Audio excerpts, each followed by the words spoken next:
Hi hello నమస్తే welcome to విజయ మా ఊరు ఆడియో బుక్స్ ఛానల్. నేను విజయలక్ష్మిని. ఫ్రెండ్స్, నవల స్రవంతిలో పోల్కంపల్లి శాంతాదేవి గారి నవల సంధ్యా కళ్యాణం ఆడియోగా వినిపిస్తున్నాను కదా. మరి ఈరోజు సంధ్యా కళ్యాణం నవల ఆడియో 4వ భాగం మీకోసం. సంధ్య, షాపింగ్కి వెడదాం, తయారవ్వు అన్నాడు అరుణ్. షాపింగ్కి ఎందుకు? నీకు చీరలు తీసుకుంటాను, ఇంకా బొట్టు కాటుక లాంటి చిన్న చిన్న వస్తువులు కొందాం అన్నాడు. చీరలున్నాయిగా, మా పని మనిషి కూడా కట్టదా చీరలు. నా ఇంట్లో నువ్వు ఆ చీరలు కట్టుకుని తిరిగితే నాకు నామోషి. అరుణ్, నేను నీకేమవుతానని ఎవరైనా అడిగితే నువ్వేం చెబుతావు? సంధ్య మెల్లని స్వరంతో అడిగింది. ఒక్క ప్రాణమా అన్నట్టు మెలిగిన నా చిన్ననాటి స్నేహితురాలివని చెబుతాను. అరుణ్ తడుముకోకుండా సగర్వంగా చెప్పాడు. మీ ఇంట్లో పని మనిషికి కూడా పనికిరాని పేదదాన్ని నన్ను స్నేహితురాలనని చెప్పుకోవడానికి నామోషి వెయ్యదా? అరుణ్ ఒక్క క్షణం నిరుత్తరంగా చూశాడు. పేదవాళ్లైతే స్నేహితులని చెప్పుకోవడానికేంటి అన్నాడు షాక్ నుండి తేరుకుని. మరి పేదదానిగా ఉంటే నీకేం నామోషి చెప్పు? సారీ, నా మాటని వెనక్కి తీసుకుంటున్నాను సంధ్య, నొచ్చుకున్నట్టుగా అన్నాడు అరుణ్. కాని చిన్నప్పుడు మీ అమ్మ నీకని ఏం పెట్టినా దాచి నాకని తీసుకొచ్చేదానివి. ఏ సంతోషమైనా నాతో పంచుకొనిదే నీకు మనసు కుదిరేది కాదు. ఇవాళ భగవంతుడి దయవల్ల నేను మంచి స్థితిలో ఉన్నాను. నా ఐశ్వర్యాన్ని కొద్దిగా నా పేద స్నేహితురాలికి పంచితేయే పిడికెడు అటుకులకే కుచేలుడికి అష్టైశ్వర్యాలను ప్రసాదించాడట కృష్ణ పరమాత్మ. మరి చిన్ననాడు నీ చేత తిన్న చిరుతుళ్లకు నేనేమివ్వాలి? నవ్వు తెచ్చుకుని అన్నాడు, ఎక్కడ ఆమె అభిమానం గాయపడుతుందోనని చాలా జాగ్రత్త పడుతూ. అయితే నాకెంత ఇస్తే నీ రుణం తీరిపోతుందో లెక్క కట్టి నువ్వే తీసుకురా అంది సంధ్య. ఇంట్లో ఏం చేస్తావు? అలా వస్తే సిటీ చూడొచ్చు కదా అన్నాడు. నిజమే, నాకేం తోచడం లేదిక్కడ. మళ్ళీ రాజానగరం వెళ్ళిపోదామా అనిపిస్తోంది. అప్పుడే నువ్వు చేసిన పనికి పశ్చాత్తాప పడుతున్నావా? పశ్చాత్తాపమా? అదేం లేదు, కొత్త చోటు కదా, ఏంటో గుబులుగా ఉంది. అందుకే ఒంటరిగా ఇంట్లో ఉండిపోకు. నాతో వస్తే చీరలు చూసినట్టుంటుంది, సిటీ చూసినట్టు అవుతుంది. తయారవ్వు. బీరువాలో నుంచి డబ్బు తీసి పర్సులో పెట్టుకుని తల్లి గదిలోకి వెళ్ళాడు అరుణ్. నేను సంధ్య షాపింగ్కి వెడుతున్నామమ్మా. జానకమ్మ నిన్నటి నుండి పక్క దిగలేదు. ఆవిడకు గుండెలో అప్పుడప్పుడు నొప్పి వస్తూ ఉంటుంది. ఇవాళ వచ్చింది. సంధ్య ఎందుకు నీతో? ఆమెకేం కావాలో నువ్వు తెచ్చేస్తే సరిపోదు? ఇద్దరూ కలిసి వెళ్లడం ఇష్టం లేనట్టుగా అంది జానకమ్మ. ఇంట్లో ఒంటరిగా ఉండి ఏం చేస్తుంది? బోర్ కొడుతుందని నేనే రమ్మన్నాను. పరాయి పిల్లని వెంటేసుకు తిప్పుతానంటావేంట్రా? నలుగురు 4 రకాలుగా అనుకోగల అవకాశం ఎందుకివ్వాలి? సంధ్యని వెంట తీసుకుని షాపింగ్కి వెళ్ళినంత మాత్రాన నలుగురు 4 రకాలుగా అనుకుంటారా? ఎవరా నలుగురు? ఏమా 4 రకాలు? నలుగురెవరో 4 రకాలేంటో తెలియనంత పసిబిడ్డవి కాదు నువ్వు. ఆ రాజానగరం ఎందుకు వెళ్ళానా, వెళ్ళకపోతే ఎంత బావుండేది అని ఇప్పుడనుకుంటున్నాను. అంత జరగరాని ఘోరం ఇప్పుడేం జరిగిందని? అరుణ్ చిరాకు పడ్డాడు. సంధ్యని నేను తీసుకుని వెళ్లడం బాగుండకపోతే నువ్వు వెళ్ళు. ఆ అమ్మాయిని ఇంట్లో ఉంచేస్తే ఈ వాతావరణానికి త్వరగా దిగులు పడిపోతుంది. అలా బయటకు తిప్పితే ఈ వాతావరణానికి త్వరగా అలవాటు పడిపోగలదని నా నమ్మకం. ఈ వాతావరణానికి అలవాటు చేసి ఆమెను పట్నం దొరసాని చేసేయాలని తాపత్రయపడుతున్నావన్నమాట. మంచికో చెడుకో ఆమెను మనతో తీసుకువచ్చాం. ఆమెకేదో ఒకటి చెయ్యాలి కదా. ఏమైనా చెయ్యి, ప్రతిమ అపార్థం చేసుకోకుండా మాత్రం చూడు అంది జానకమ్మ. ఒక అనాథను ఆదుకున్నంత మాత్రాన అపార్థం చేసుకుంటే ఇక ఆ మనిషి ఏం మనిషి అనుకోవాలి? అరుణ్ విసుగ్గా బయటకొచ్చాడు. సంధ్య, అరుణ్ కారులో బయలుదేరారు. కారు వెడుతున్న దారిలో ఏ వీధులున్నాయో చెబుతున్నాడు అరుణ్ సంధ్యకు. ఎత్తుగా కనిపిస్తున్న బంగళాలు, అది ఉస్మానియా హాస్పిటల్ అని, ఇది హైకోర్టని అన్నీ వివరించి చెబుతున్నాడు. చివరికి అబిడ్స్లో కారాపి దిగాడు. ముందు బట్టల షాపులోకి దారి తీశాడు.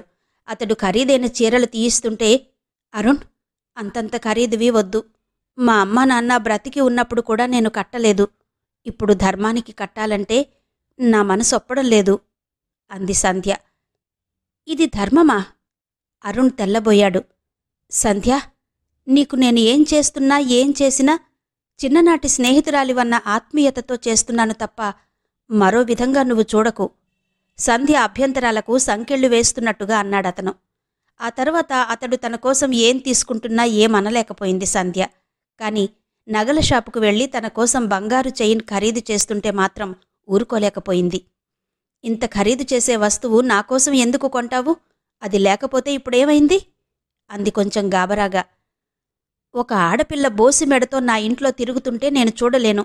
ఇక ఖరీదు సంగతంటావా? ఇది నా ఒకరోజు సంపాదనని మించదు. నా చిన్ననాటి స్నేహితురాలికి ఈపాటి బహుమతివ్వకూడదా? భగవంతుడి దయవలన నేనిప్పుడు మంచి స్థితిలోనే ఉన్నాను. నువ్వు నీ స్థితిని బట్టి ఇస్తావు. అందుకునేందుకు నా తాహతు చూసుకోవద్దా? అంది సంధ్య. స్నేహితుల మధ్య తాహతు ప్రసక్తి దేనికి? అంటూ ఆ తర్వాత చాలానే కొన్నాడు అరుణ్. టాయిలెట్ సామాను, హ్యాండ్ బ్యాగ్, తన బట్టలు పెట్టుకోవడానికి సూట్ కేస్ మొదలైనవి. ఇంటికి వస్తూనే ప్రతిమ ఫోన్ చేసి ఇంటికి రమ్మని చెప్పిందని చెప్పింది జానకమ్మ. సంధ్య కోసం అరుణ్ కొన్న వస్తువులన్నీ చూసి ఆమె కనుబొమలు ముడిపడ్డాయి. సంధ్యకు ఒక గది కేటాయించి ఆమె సామానంతా అందులో ఉంచాడు. సంధ్య, నీ భవిష్యత్ కార్యక్రమానికి ప్లాన్ వేద్దాం. నువ్వెంతవరకు చదువుకున్నావు? 7th పాస్ అయ్యాను. 10th ప్రైవేటుగా పరీక్ష వ్రాస్తావా? ట్యూషన్ పెడతాను. వచ్చిందంతా మర్చిపోయాను. మర్చిపోతే గుర్తు చేసుకోవడం ఎంతసేపు? చదువు, పెళ్ళి, ఈ రెండే మన ముందున్నవి. ఈ రెంటిలో ఏదో ఒకటి మనం సెలెక్ట్ చేయాలి. చదువుకుంటానంటే ట్యూషన్ పెడతాను. చదువొద్దంటే నీ పెళ్లికి పెద్దనవుతాను. సంబంధాల వేట ప్రారంభిస్తాను. చదివి నేను పరీక్షలు పాస్ అయ్యేసరికి ముసలిదాన్నైపోతాను గాని కటింగ్ నేర్చుకుంటాను. అరుణ్, నాకెన్నాళ్ల నుండో కటింగ్ నేర్చుకోవాలనుంది. కుట్లు, అల్లికలంటే నాకెంతో ఇష్టం అంది సంధ్య. సరే అయితే సాయంకాలానికల్లా కుట్టు మిషన్, టైలర్ వచ్చే ఏర్పాటు చేస్తాను అన్నాడు అరుణ్. జానకమ్మకి ఆ సంగతి తెలిసి మంటగా అనుకుంది. వీడి దర్జా కాలిపోను, ఇంటికే టైలర్ని రప్పిస్తాడట. దాన్ని సెంటర్కు పంపిస్తే నేర్చుకోదేంటి అని. రవీంద్ర భారతిలో వరద బాధితుల సహాయార్థం ప్రఖ్యాత సినీతార నృత్య ప్రదర్శన జరుగుతోంది. అరుణ్ టిక్కెట్లు తీసుకున్నాడు. నువ్వు మా ఇంటికొచ్చేయ్, ఇట్నుండే వెడదాం అంది ప్రతిమ. సాయంత్రం 5 నుండే అతడి కోసం ఎదురు చూస్తూ కూర్చుంది. 6కి అరుణ్ వచ్చాడు. అతనొక్కడే రాలేదు, వెంట సంధ్య కూడా ఉంది. ప్రతిమ మనసులో ఈర్ష్య తేలుకొండిలా లేచింది. పట్టపురాణిలా వెంటబెట్టుకు తిరుగుతాడేంటి అనుకుంది చిరాగ్గా. ఇంట్లోకొచ్చి కాస్త టీ తీసుకెళ్లొచ్చు కదా, దిగరాదు అంది. టైం లేదు, ఆలస్యమైపోతుంది అన్నాడు కారు దిగకుండానే అరుణ్. వెడుతున్నానని చెప్పి వచ్చి కారెక్కింది ప్రతిమ. అమ్మగారు, శ్రీపతిగారొచ్చారమ్మా నౌకరొచ్చి చెప్పాడు. జానకమ్మ కొంగు భుజాల నిండా కప్పుకుని హాల్లోకొచ్చింది. బాగున్నారా అన్నయ్యా? ఆ, నీ ఒంట్లో ఎలా ఉందమ్మా? ఆ మధ్య వారం 10 రోజులు గుండెలో నొప్పితో పక్క దిగలేదు. ఇప్పుడు కొంచెం నయం అనుకోండి. అరుణ్ ఈ మధ్య ఏదో అడ్వెంచర్ చేసి ఓ అందమైన పిల్లను పట్టుకొచ్చాడట. ఆ కథేంటో నీ ముఖత విందామని వచ్చానమ్మా అన్నాడు శ్రీపతి. కథేం లేదన్నయ్యా. 16 ఏళ్ల క్రితం మేం రాజానగరం అనే ఊళ్ళో ఉండేవాళ్లం కదా. మా మామగారు ఆగ్రహించడం, మేము అజ్ఞాతవాసం చెయ్యడం మీకు తెలియని సంగతి కాదు కదా. అక్కడ రుక్మిణి అనే ఆమె నాకు మంచి స్నేహితురాలుండేది. అక్కడికి మేము ఎన్నిసార్లు వెడదామనుకున్నా ఏదో ఒక అవాంతరం వచ్చేది. మొన్న ఏ అవాంతరం లేకుండా నేను అరుణ్ వెళ్ళాం అంటూ జరిగిన సంఘటన వివరించింది జానకమ్మ. అయితే సంధ్యని అరుణ్ తీసుకొచ్చినట్టుగా కాక స్నేహితురాలి కూతురన్న అభిమానంతో తనే తీసుకొచ్చినట్టుగా చెప్పింది. తీసుకురావడం వరకు బాగానే ఉంది. ఇక ముందేం చెయ్యాలని ఆ పిల్లను అడిగాడు శ్రీపతి. ఏదో ఒక సంబంధం చూసి పెళ్లి చేసేస్తే సరిపోతుంది. మీ ఎరికలో ఏదైనా సంబంధం ఉంటే చెప్పండి. అన్నీ ఉన్నవాళ్లకే సంబంధాలు కరువైన ఈ రోజుల్లో అనాథలకు సంబంధాలు ఎక్కడ దొరుకుతాయమ్మా? గంతకు తగిన బొంత అన్నారు కదా. అలా ఏదో ఒకటి చేస్తే మంచిది. ఆ అమ్మాయిని అరుణ్ వెంటేసుకు తిప్పడం నలుగురు చూడ్డానికి బాగోలేదు. మనసులో వేరే ఉద్దేశాలు లేకపోవచ్చు. కానీ పెళ్లి కాని పిల్లవాడు, పెళ్లి కావలసిన పిల్ల ఒకటిగా తిరిగితే చూసేవారికి స్ఫురించే భావం ఒకటే కదా. పనిగట్టుకుని ఇంత దూరం వచ్చి ఎందుకు చెబుతున్నానంటే పిల్లనివ్వబోతున్నవాడిని కాబట్టే నాకీ శ్రమ తప్పదు అన్నాడాయన. అలాంటిదేం లేదన్నయ్యా. చిన్నప్పుడు వాళ్ళిద్దరూ ఒకచోట ఆడుకున్న చనువు తప్ప ఇంకేం లేదు. చిన్ననాటి స్నేహాలు పెద్దయ్యాక ప్రణయాలుగా మారడం మనం ఎన్ని కథలు వినలేదు అన్నాడాయన. ఛ, అరుణ్ అలాంటివాడు కాదన్నయ్యా. ప్రతిమ మీద వాడికున్న ప్రేమను మరీ అంత తక్కువగా అంచనా వేయకూడదు. మా మగవాళ్ల హృదయాలు పుష్పక విమానాలక్కగారు. ముసిముసిగా నవ్వుతూ లేచాడు శ్రీపతిరావు. త్వరలో ముహూర్తాలు పెట్టుకోబోతున్నాం. ఈలోగా ఏ అపశృతి పలక్కుండా చూడు. సాధ్యమైనంత త్వరగా ఆమె సమస్య పరిష్కరిస్తే బాగుంటుంది అని వెళ్ళిపోయాడాయన. ఈలోగా ఏ అపశృతి పలక్కుండా చూడు. నిజంగా సంధ్య తమ మధ్యకు ఒక అపశృతి ప్రవేశించినట్టుగానే అనిపిస్తోంది జానకమ్మకు. సంధ్య కారణంగా శ్రీపతితో సంబంధం చెడితే మళ్ళీ అలాంటి సంబంధం తలకిందులు తపస్సు చేసినా తమకి రాదు. శ్రీపతి కోటీశ్వరుడు. ప్రతిమ అతడికి ఒక్కగానొక్క కూతురు. ప్రతిమని అరుణ్కివ్వాలని చాలా రోజుల కిందటే అనుకున్నారు. కాబోయే అల్లుడన్న ఇదితో చాలా కంపెనీల్లో అరుణ్కి షేర్లిచ్చాడు శ్రీపతి. బిజినెస్లో మెళకువలు శ్రీపతి నుంచే నేర్చుకున్నాడు అరుణ్. అదలా ఉంచి తన మామగారు పోయిన సమయంలో బిజినెస్ అంతా దివాళా తీసే ప్రమాదంలో ఉన్నప్పుడు ఈ శ్రీపతి ఎంతో సాయం చేశాడు. ఆ రోజు అతడి సాయమే లేకపోతే తాము ఇవాళ ఈ స్థితిలో ఉండేవాళ్లు కాదు అనుకుంది జానకమ్మ. ఇప్పుడు ఈ సంబంధం చెడితే కలిసి వచ్చే ఆస్తి చేజారిపోవడం అలా ఉంచి అరుణ్ చేస్తున్న బిజినెస్కు ఒక్క కుదుపు తప్పదు. ఆ కుదుపుకి బిజినెస్ తలకిందులైనా ఆశ్చర్యం లేదు. శ్రీపతి అన్నట్టుగా ఈ సమస్యను త్వరగానే పరిష్కరించాలి అనుకుంది జానకమ్మ. సంధ్య ఇక్కడికొచ్చి 1 నెల రోజులు గడిచిపోయాయి. పరాశ్రయంలో ఉన్న భావం రోజురోజుకు అధికమవుతుందే గాని తగ్గడం లేదామెకు. నర్సమ్మత్త దగ్గర ఉన్నప్పుడు ఇలా అనిపించేది కాదు. ఏంటో ఇక్కడ ముళ్లమీద ఉన్నట్టుగా, చెప్పకుండా ఇక్కడి నుంచి పారిపోతే బాగుండేదన్నట్టుగా అనిపిస్తుంది. ముఖ్యంగా జానకమ్మ ఉదాసీన ప్రవర్తన సంధ్యని ఇబ్బంది పెడుతోంది. ఇదెక్కడి తద్దినం మానెతికెక్కింది అన్న భావం ఆమె ముఖంలో కనిపిస్తున్నట్టుగా అనిపించేది. నా కోడలు అంటూ తనని ప్రాణంలో చూసే ఆ జానకత్తేనా ఈవిడ అని ఆశ్చర్యపడుతూ ఉంటుంది సంధ్య. అరుణ్కి మాత్రం తనని ఏదో ఉద్ధరించి స్నేహధర్మం నెరవేర్చాలన్న తాపత్రయం కనిపిస్తుంది అతడిలో. సంధ్యకి ఆ రోజు ఏమీ తోచకపోతే తనతో తెచ్చుకున్న ట్రంకు పెట్టి తెరిచింది. తల్లివి 2 పాత చీరలు, తండ్రి కప్పుకునే పట్టు ఉత్తరీయం ఉన్నాయి. పెద్ద పట్టుచీర మడతల్లో ఉన్న అమ్మా నాన్న ఫోటో తీసుకుంటుంటే కొన్ని పాత ఉత్తరాలు కింద పడ్డాయి. అందులో తల్లి చనిపోవడానికి ముందు జానకమ్మత్తకి వ్రాసిన ఉత్తరం కూడా ఉంది. సంధ్య ఉత్తరం విప్పి చదువుకుంది. ఈ ఉత్తరం నిజంగా జానకమ్మత్తకి చేరితే ఏం చేసేది? మూతి 3 అంకలు తిప్పి ఉత్తరాన్ని ముక్కలు చేసి బాయిలర్లో వేసేది.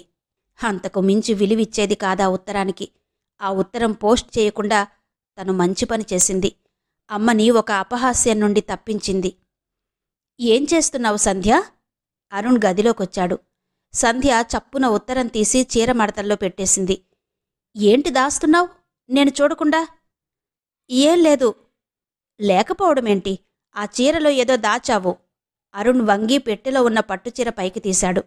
తీస్తుంటే కింద పడ్డాయి ఉత్తరం, సంధ్య తల్లిదండ్రులున్న ఫోటో. ఉత్తరం ఫోటో తీసుకున్నాడు. ముందా ఉత్తరం ఇలా ఇవ్వు అంది సంధ్య. చదివిస్తాను. అలా ఒకళ్ళు ఉత్తరాలు చదవచ్చా? సంధ్య ముఖంలో గాభరా చూస్తుంటే ఆ ఉత్తరంలో ఏముందో చూడాలన్న కుతూహలం రేగింది అరుణ్లో. ప్రేమలేఖ? నేను చూడకూడదా? చూడకూడదు. అయితే నేను చదివి తీరాల్సిందే. పట్టుదలతో ఉత్తరం మడిచి జేబులో పెట్టుకున్నాడు. మర్యాదగా ఉత్తరం ఇచ్చేసేయ్ అరుణ్. ఇస్తాను చదివాక. ఇతరుల ఉత్తరాలు చదవకూడదని తెలీదా? చూడమ్మాయ్, ఇప్పుడు నేను నీకు గార్డియన్ని.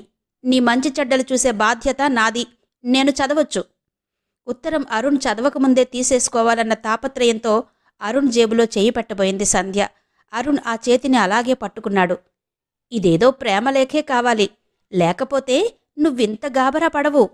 కుడి చేత్తో ఉత్తరం పైకి తీసి పట్టుకుని చదివాడు. ప్రియమైన జానకికి. అరే, ఇది మా అమ్మకు వ్రాసినట్టుగా ఉందే. ఎవరు వ్రాశారబ్బా? కింద సంతకం చూశాడు. రుక్మిణి అని ఉంది. మీ అమ్మ మా అమ్మకి వ్రాసిన ఉత్తరం నేనెందుకు చదవకూడదు? ఉత్తరం పైకెత్తి పట్టుకుని అతడు చదువుతుంటే సంధ్య ఎగిరి అందుకోవాలని చూసింది. అందుకోలేవు. ఎందుకు ప్రయాసపడతావు? నేను చదివితేగాని ఇవ్వను. ఉత్తరం మడిచి మళ్ళీ జేబులో పెట్టుకున్నాడు. మీ అమ్మ మా అమ్మకు వ్రాసిన ఉత్తరం నీ దగ్గరెందుకుందో నేను తెలుసుకోవద్దా? నువ్వు ఆ ఉత్తరం చదివితే ఒట్టు ఇలా ఇవ్వు. సంధ్య ముఖం ఎర్రబడి కళ్లల్లో నీళ్లొచ్చేశాయి. ఒట్టు తీసి గట్టున పెట్టాను అంటూ వెళ్లబోయాడు. సంధ్య అతడి చెయ్యి గట్టిగా పట్టుకుంది. నువ్వా ఉత్తరం చదివితే నన్ను చంపినంత. అదిలా ఇచ్చేయి. నేను చదవకూడదేముంది ఇందులో? ఏముంటే నీకెందుకు? అదిలా ఇవ్వు. ఇవ్వనుగాక ఇవ్వను. సంధ్య నుండి చెయ్యిని విడిపించుకుని తన గదిలోకి పరుగు తీసి తలుపులు మూశాడు. అతడు పారిపోతున్న తొందరలో తల్లిని చూడలేదుగాని సంధ్యని ఆవిడ కసిరినట్టుగా అడిగింది. ఏంటా పెనుగులాట? ఏం కదా? నా ఉత్తరం ఒకటి చదవొద్దంటే చదువుతానని తీసుకెళ్లాడు. ఏం ఉత్తరం? సంధ్య మౌనంగా ఉండిపోయింది. ఏం ఉత్తరం అంటే మాట్లాడవేంటి? చదువుతున్నాడుగా, అరుణ్ చెబుతాడత్తా. అరుణ్ తలుపు మూసి గదిలోకొచ్చాక కాళ్ళు స్టూల్ మీదుంచి వాలుకుర్చీలో పడుకుని ఉత్తరం చదివాడు. ఒకటి కాదు, 2 సార్లు చదివాడు. మనసులో అండర్లైన్ చేస్తున్నట్టుగా అందులో కొన్ని వాక్యాలు మళ్లీ మళ్లీ చదివాడు. సంధ్య పుట్టకముందే నీ కోడలి స్థానం దానికి రిజర్వ్ చేసి ఉంచావు. జ్ఞాపకముందా? అరుణ్ మర్చిపోయాడేమో గాని సంధ్య అరుణ్ణి ఎప్పుడూ మర్చిపోలేదు.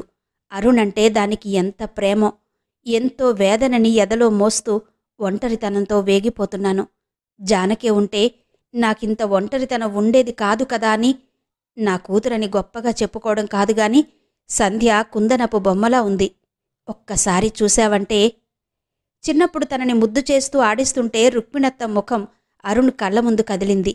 సుహాసిని అన్నట్టుగా ఆవిడది ఎప్పుడూ నవ్వుముఖం, నవ్వుతూ తుళ్ళుతూ ఉండేది. అల్లుడు అల్లుడు అంటూ తనని భలే ముద్దు చేసేది. పాపం, ఆవిడ ఎంత దీనావస్థలో ఈ ఉత్తరాన్ని వ్రాసిందో. వ్రాసిన ఉత్తరం సంధ్య దగ్గరే ఎందుకుండిపోయిందో. అరుణ్ మర్చిపోయాడేమో గాని సంధ్య ఎప్పుడూ అరుణ్ణి మర్చిపోలేదు. అరుణ్ అంటే దానికి ఎంత ప్రేమో. చిన్నప్పుడు సంధ్యతో గడిపిన రోజులు జ్ఞాపకమొచ్చాయి అతనికి. ఆ పిల్లతో ఆడుకున్న ఆటలు, పొగడపూలు గుచ్చడం, బొమ్మల పెళ్ళిళ్ళు, మొగుడు పెళ్లాల ఆట అన్నీ వరుసగా గుర్తుకొస్తున్నాయి. అమ్మలక్కలు నీ మొగుడు అంటూ ఆట పట్టించేవాళ్లు సంధ్యని. ఆ ఆట పట్టింపు సంధ్యకి ఇష్టమే అయినా పైకి ఉడుక్కునేది. సంధ్య నుండి తను దూరమైనా సంధ్య తనని మర్చిపోలేదన్నమాట. తను మర్చిపోయాడు. ఇక్కడ ఏర్పడిన కొత్త స్నేహాలతో, కొత్త జీవితంతో ఎప్పుడైనా గుర్తొచ్చేది సంధ్య. సంధ్యని మరచిపోబట్టే సంధ్య స్థానం సునాయాసంగా ప్రతిమకు ఇవ్వగలిగాడు. ఇప్పుడు మళ్లీ సంధ్య స్థానం సంధ్యకివ్వాలంటే అంత సులభంగా కనిపించడం లేదు. ఈ 2-3 ఏళ్లుగా కాబోయే భార్యాభర్తలుగా కలిసి తిరిగారు తనూ ప్రతిమ. పోతే శ్రీపతితో బిజినెస్ రీత్యా చాలా లావాదేవీలున్నాయి. చిన్నప్పటి నుండి నన్నే మనసులో నిలుపుకున్న సంధ్యకి నేనేమివ్వగలను? ఆమెకి కావలసింది ఇవ్వలేనప్పుడు ఇక ఏమిచ్చినా వ్యర్థమే కదూ అనుకున్నాడు అరుణ్. ఎవరో తలుపు తట్టిన శబ్దమైంది. అరుణ్ ఉత్తరం మడిచి విలువైన వస్తువును దాస్తున్నట్టుగా బీరువాలో ఉంచి వచ్చి తలుపు తీశాడు. ఎదురుగా తల్లి. అంత బలవంతంగా లాక్కొచ్చి చదవాల్సినంత ముఖ్యమైన ఉత్తరమేమిట్రా అందావిడ. రుక్మిణత్త ఎవరికో కూతురికి సంబంధం గురించి వ్రాసిందమ్మా. ఎవరూ చదవకుండా సంధ్య దాచుకోవాల్సినంత రహస్యమైన ఉత్తరమేం కాదు. ఏం లేనిదే ఆ ఉత్తరం కోసం అంత పెనుగులాడిందా? ఆవిడ అనుమానంగా చూసింది. ఏది ఆ ఉత్తరం? చించి కిటికీలో నుంచి బయటకు పారేశాను అన్నాడు అరుణ్. ఇంకేం చేసేది లేనట్టు ఆవిడ వెళ్ళిపోయింది. అరుణ్ తరచుగా వెళ్లే చిక్కడపల్లి వెంకటేశ్వరస్వామి ఆలయానికి తీసుకెళ్లాడొకరోజు సంధ్యని. కొబ్బరికాయ కొట్టి తీర్థప్రసాదాలు తీసుకున్న తర్వాత వచ్చి మంటపంలో ఓ పక్కన కూర్చున్నారు. ప్రతిమతో కలిసి వచ్చినప్పుడు ధర్మం చెయ్యమంటూ వచ్చిన ముష్టిపిల్ల మళ్లీ ఈరోజు వచ్చింది. ఒకరోజు ఈ పిల్లను చూసి అచ్చు మా సంధ్యలా ఉందే అనుకున్నాను. ఆ సంగతి ప్రతిమతో కూడా చెప్పాను అంటూ ఆ రోజు జరిగిన సంఘటన చెప్పాడు అరుణ్. ఆ పిల్లకి పావలా బిళ్ళ వేసి పంపాడు. సంధ్య అతడు చెప్పేదంతా మౌనంగా వింటూ కూర్చుందే తప్ప ఏం మాట్లాడలేదు. కాసేపటికి ఆమె ఏమీ మాట్లాడడం లేదని గ్రహించి ఏం మాట్లాడడం లేదేంటి అని అడిగాడు. ఏముంది మాట్లాడ్డానికి? రాజానగరం సంగతులు చెప్పు. ముఖ్యంగా మీ సింహం సంగతులు చెప్పు. బాలే సుందరుడిని వలిచావు అని నవ్వసాగాడు. అవును, అతడి మీద విరహం భరించలేకపోతున్నాను. నన్ను మా ఊరికి పంపించెయ్యి. అరుణ్, నాకిక్కడేంటో ఊపిరాడినట్టుగా అవుతుంది. నీకిక్కడ ఉన్న కష్టమేంటో చెప్పు. కష్టముందని కాదు, మా ఊరి మీద బుద్ధి పుడుతుంది. ఊరి మీద? సింహం మీద? అవును, సింహం మీదే. నిన్ను మళ్లీ పంపించేయడానికేనా తీసుకొచ్చింది? అవునుగాని. సంధ్య, ఆ ఉత్తరం, అదే మీ అమ్మ మా అమ్మకు వ్రాసిన ఉత్తరం పోస్ట్ చేయకుండా నీ దగ్గరే ఎందుకుండిపోయింది? అమ్మకి మతిపోయి వ్రాసింది ఆ ఉత్తరం. పట్నం వచ్చి మమ్మల్ని పూర్తిగా మరచిపోయిన వాళ్లను ఎప్పుడో వెనకటికి అనుకున్న మాట గుర్తుచేసి నా కూతుర్ని చేసుకోమని అభ్యర్థించడం ఎంత హాస్యాస్పదమో నాకు తెలుసు. అందుకే అమ్మకి తెలియకుండా ఆ ఉత్తరం పోస్ట్ చేయకుండా దాచాను. ఇప్పటికీ సంధ్యకి అరుణ్ అంటే ఎంత ప్రేమో అని వ్రాసింది రుక్మిణత్త. అది కూడా మతిపోయే వ్రాసిందా? ఉత్తరం సంగతి ఎత్తినప్పుడే సంధ్య ముఖం ఎర్రబడింది. ఈ ప్రశ్నకి ఇంకా ఎర్రబడింది. మతి ఉండి వ్రాసినా లేక వ్రాసినా దానికేమైనా విలువుందా? ముఖం దించుకుని అడిగింది సంధ్య. నా చిన్ననాటి చెల్లి నన్నే ఆరాధిస్తుందని తెలిసాక బొత్తిగా విలువ ఇవ్వకుండా ఎలా ఉండగలను? ప్రతిమతో నీ పెళ్లి జరగబోతుందని జానకత్త చెప్పింది అరుణ్. నీమీద పిచ్చి పిచ్చి ఆశలేమీ పెట్టుకోవద్దని కూడా పరోక్షంగా హెచ్చరించింది. నీకు ప్రతిమతో వివాహం కావడం వల్ల నువ్వెంత ఉన్నత స్థితికి చేరుకుంటావో, మీ నాన్నగారి కాలం నుండి శ్రీపతిగారు మీ కుటుంబానికి ఎంత సాయం చేశారో చెప్పింది. ఈ విషయంలో ఏదైనా నిర్ణయించవలసింది నేనుగాని అమ్మ కాదనుకుంటానే అని లేచాడు అరుణ్. నువ్వు కొద్దిగా ఓపిక పట్టావంటే నీ సమస్య త్వరలో పరిష్కరిస్తాను అని చెప్పాడు. నేను నీకు సమస్య ఇవ్వడం నాకిష్టం లేదు అరుణ్. నన్ను మా ఊరికి పంపించేయి.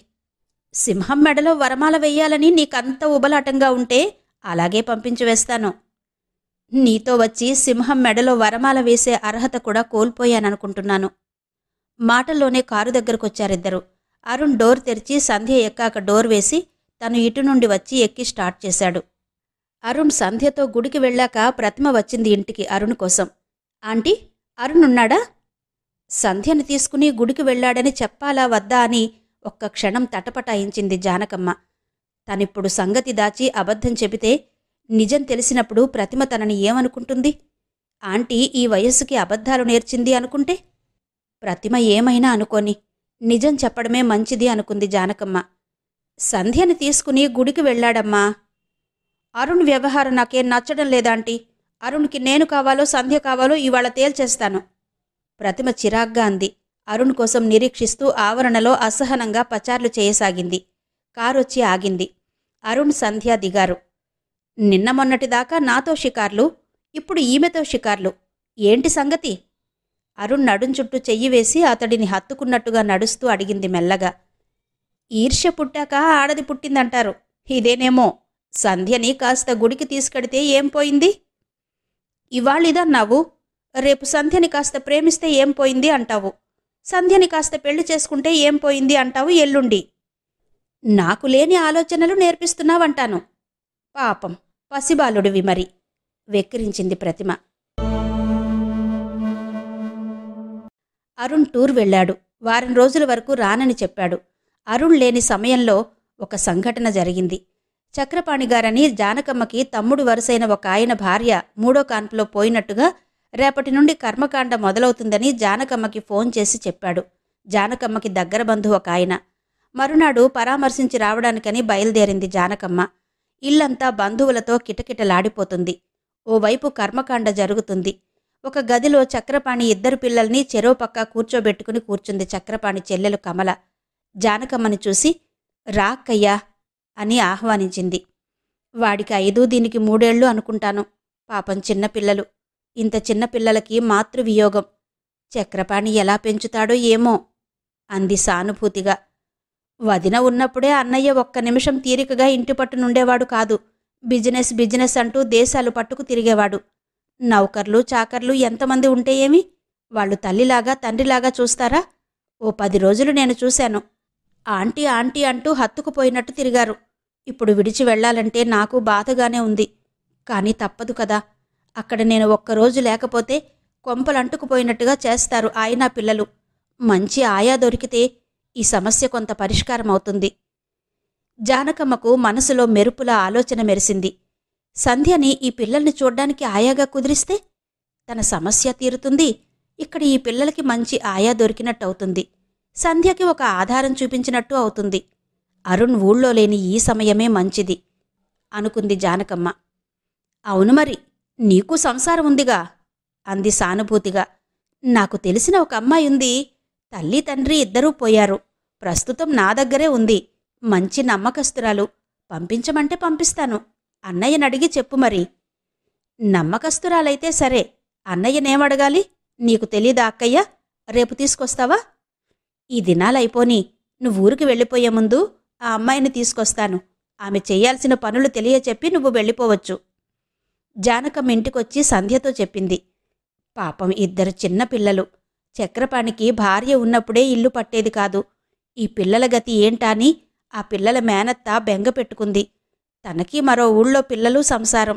అక్కడ వదిలి ఇక్కడ ఎన్నాళ్ళుంటుంది? ఇక్కడుంటే అక్కడ చింత, అక్కడుంటే ఇక్కడి చింత అన్నట్టుగా అయింది. మంచి ఆయా దొరికే వరకు పిల్లల్ని చూడ్డానికి నిన్ను పంపిస్తానని చెప్పాను. నా మాట కాదనవన్న నమ్మకంతో నిన్నడగకుండానే మాటిచ్చాను అంది జానకమ్మ. వాళ్ళెవరో ఏంటో, ఎలా వెళ్ళనత్తా? సంధ్య ముఖం పాలిపోయింది. వెళ్ళిన ఒక పూట కొత్త, తరువాతంతా పాత అయిపోతుంది. పాపం, తల్లి లేని పిల్లలు. వాళ్లను చూస్తే కడుపు తరుక్కుపోతుంది ఎవరికైనా. తల్లి లేని పిల్లలకి చేస్తే పుణ్యమే అంది. ఆ పుణ్యం మూటగట్టుకునే ఛాన్స్ నేను నీకిచ్చాను అన్నట్టుగా. ఆ పిల్లల తండ్రి ఎప్పుడూ ఊళ్ళు తిరిగే మనిషి. నెలకి ఏ 1-2 రోజులో ఇంటి పట్టునుంటాడు. అతడున్నా లేకున్నా మర్యాదస్తుడు. అతడి గురించి ఎలాంటి భయాలు పెట్టుకోనక్కర్లేదు. 2 రోజుల తర్వాత కమల ఫోన్ చేసింది. నేను మధ్యాహ్నం వెళ్ళిపోతున్నాను. ఆ అమ్మాయిని తీసుకొచ్చావంటే అన్నీ అప్పచెప్పి వెళ్ళిపోతాను అని. జానకమ్మ సంధ్యను వెంటబెట్టుకుని వెళ్ళింది. చూడగానే మంచి సంస్కారవంతుల ఇంటి నుంచి వచ్చినట్టుగా కనిపించిన సంధ్యను చూసి సంతృప్తి పడింది కమల. వంటకి మనిషున్నాడు, యువతల పనులకి 2 నౌకర్లున్నారు. నువ్వు చూడాల్సిందంతా పిల్లల పనే. వాళ్ల స్నానం, బట్టలు, తిండి, బడికి పంపడం, ముఖ్యంగా పిల్లలకి తల్లి లేని బెంగ లేకుండా చెయ్యడం. ఇది నువ్వొక ఉద్యోగం లాంటిదనుకోకూడదు. ఆపదలో చిక్కుకున్న ఒక సంసారానికి ఆసరాగా నిలబడుతున్నాననుకోవాలి. నీ రుణం మేం ఉంచుకోం అని చెప్పింది కమల. మౌనంగా తలూపిందే కాని ఆమెకంతా అయోమయంగానే ఉంది. ఎవరో ముక్కు ముఖం తెలియని వాళ్ళింట్లో వచ్చి ఉండడమేంటి? ఈ పిల్లలకి చెయ్యడమేంటి? వీళ్లు చూస్తే గొప్ప ధనవంతులన్నట్టున్నారు. వీళ్ల దగ్గర ఎలా మసులుకోవాలో ఏంటో. అరుణ్ ఊళ్ళో లేని సమయం చూసి నేర్పుగా తన పీడ వదిలించుకున్నట్టుంది జానకమ్మత్త. ఇక్కడికొచ్చిన 2-3 రోజుల్లోనే తను రావడం జానకమ్మత్తకి ఇష్టం లేదని గ్రహించింది సంధ్య. పై కొమ్మలకి ఎగబ్రాకాలన్న ఆశతో ఉన్న కొమ్మని విరగ్గొట్టుకున్నట్టుగా అయింది తన పని.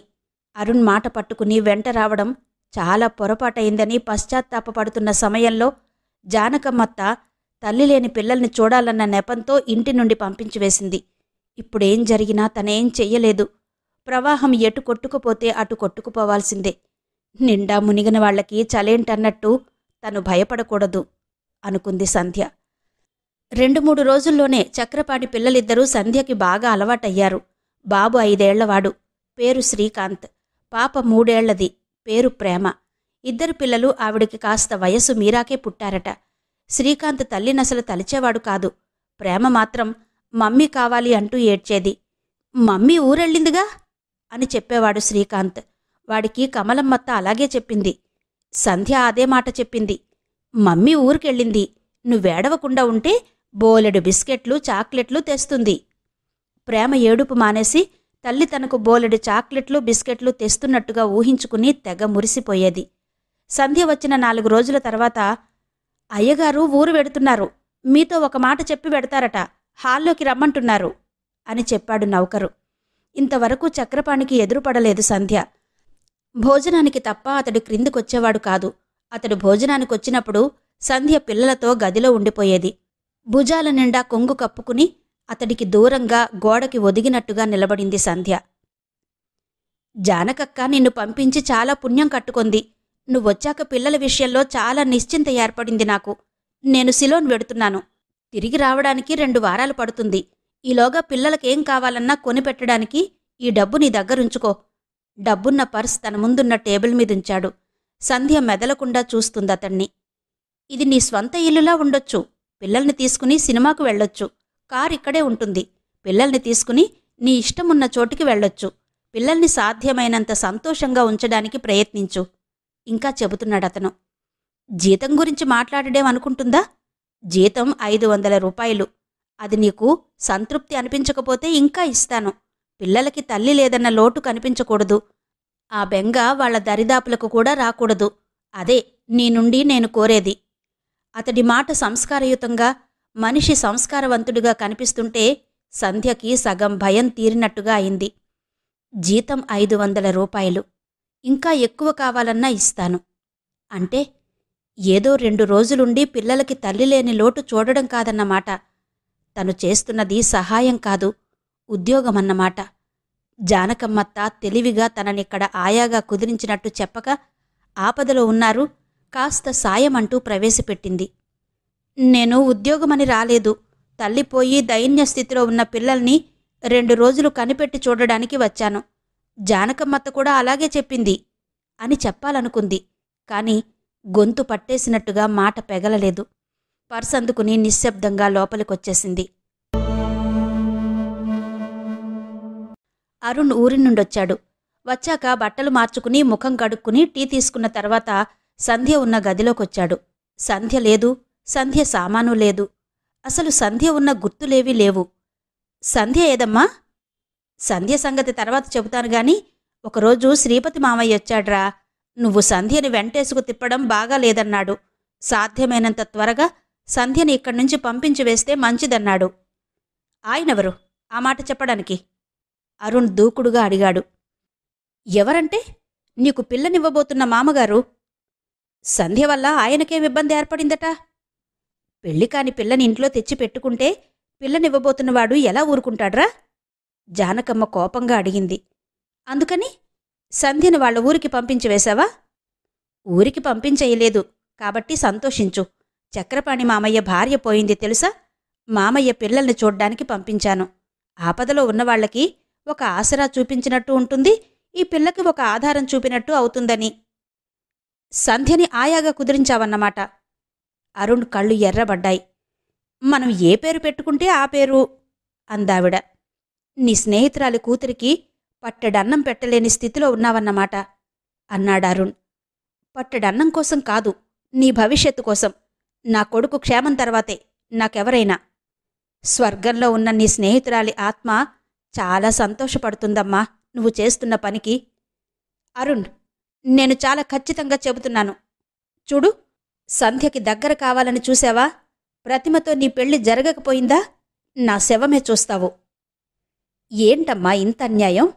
సంధ్యని నీ కోడల్ని చేసుకుంటానని సంధ్య పుట్టకముందే రుక్మిణత్తకి మాటిచ్చావా లేదా? ప్రతిమని నా కోడల్ని చేసుకుంటానని శ్రీపతికి కూడా మాటిచ్చాన్రా.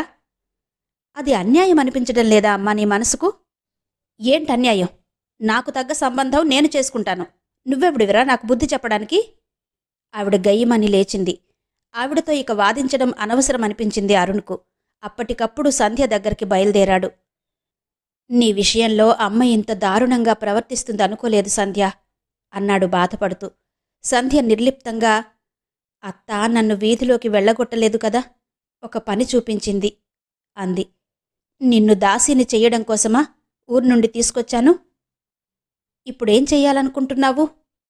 పద, నిన్నేదైనా లేడీస్ హాస్టల్లో చేర్పించి వస్తాను. ఇంత అర్ధాంతరంగా ఎలా? చక్రపాణిగారు ఊళ్ళో లేరు. వాళ్లు కొత్త ఆయాన్ని వెతుక్కునే అవకాశమైనా ఇవ్వాలి కదా. ఆ మాట నిజమేననిపించింది అరుణ్కు. అత్త నన్ను ఏ ఉద్దేశంతో పంపించి వేసిందో నేను గ్రహించాను అరుణ్. నన్ను లేడీస్ హాస్టల్లోనో ఇంకెక్కడో ఉంచి నువ్వు తిరగడం అస్సలు బావుండదు. నా మంచికే అత్తకి బుద్ధి పుట్టిందనుకుంటున్నాను. బిఏలు ఎంఏలు చదివినా దొరకని ఉద్యోగం నాకు దొరికింది. నెలకు 500 ఇస్తానన్నారు చక్రపాణిగారు. ఇంకా ఎక్కువే ఇస్తానన్నారు. దానికి ప్రతిఫలంగా తల్లి లేని తన పిల్లల విషయంలో నిశ్చింత ఏర్పడేటట్టు చెయ్యాలి. అంతే అంది సంధ్య. సంధ్య, నువ్వు వెటకారం చేస్తున్నావా? మనస్ఫూర్తిగా అంటున్నావా? మనస్ఫూర్తిగానే అంటున్నాను అరుణ్. నేను ఊరు విడిచినప్పుడు పూర్తిగా నిన్నే నమ్ముకున్న మాట నిజం. కాని ఇక్కడికొచ్చాక నీమీద నా భారం వేయడమంత తెలివి తక్కువతనం లేదని గ్రహించాను. దారిన పోతున్న కంపను తగిలించుకున్నట్టుగా నా వల్ల నువ్వు బాధపడకూడదు. నిజంగా నీ మనసుకు తృప్తిగా శాంతిగా ఉందా సంధ్య? ఆయాగా చేయడం నీకు సంతోషంగా ఉందా? పరిస్థితులకు అలవాటు పడిపోవడం నాకు ఎప్పుడూ అలవాటైపోయింది అరుణ్. పరాయి పంచన బతుకు వెళ్లతీయడం అమ్మ పోయినప్పుడే నాకు అలవాటైంది. సంధ్య ఉదాసీనంగా అంది. అరుణ్ మనసు కలుక్కుమన్నట్టుగా అయింది ఆ మాటలకు. దాదాపు 2 నెలలు గడిచిపోయాయి. చాలా రోజుల బిజినెస్ టూర్ తర్వాత ఒకరోజు చక్రపాణి ఇంటి దగ్గరున్నాడు. ఆ రోజు పూర్తిగా పిల్లల దగ్గర గడపాలనుకున్నాడు. ఉదయం లేస్తూనే శ్రీకాంత్ని ప్రేమను పిలిచి, ఇవాళంతా మీతో ఉంటాను, మీకేమేం కావాలో చెప్పండి అన్నాడు. ఏం కావాలన్నా మాకు సంధ్య తెప్పిస్తుందిగా. ఇవాళ మమ్మల్ని జూకి తీసుకెళ్ళండి డాడీ అన్నాడు శ్రీకాంత్. జూలో కోతుల్ని చూడాలంటే వాడికి చెప్పలేనంత ఇష్టం. అలాగే, సాయంత్రం వెడదాం. తను కూడా రావాలని మీ సంధ్యతో చెప్పండి. అవునుగాని ఆవిడ్నలా పేరు పెట్టి సంధ్య అని పిలవచ్చా? మరి ఏమని పిలవాలి? బాగా బ్రతికినింటి పిల్ల, ఆయా అంటే బాధపడుతుందేమో, ఆంటీ అనండి అని చెప్పాడు. అలాగే డాడీ శ్రీకాంత్ బుద్ధిగా అన్నాడు. అలాగే డాడీ చిలకలా పలికింది ప్రేమ. జూకి రావాలని ముందే చెప్పి పెట్టారు పిల్లలు సంధ్యకి. పోల్కంపల్లి శాంతాదేవి గారి సంధ్యా కళ్యాణం నవల ఆడియో 4వ భాగం విన్నారు కదా. మిగిలిన కథ తరువాతి భాగాల్లో వినిపిస్తాను. అంతవరకు సెలవు. నమస్తే.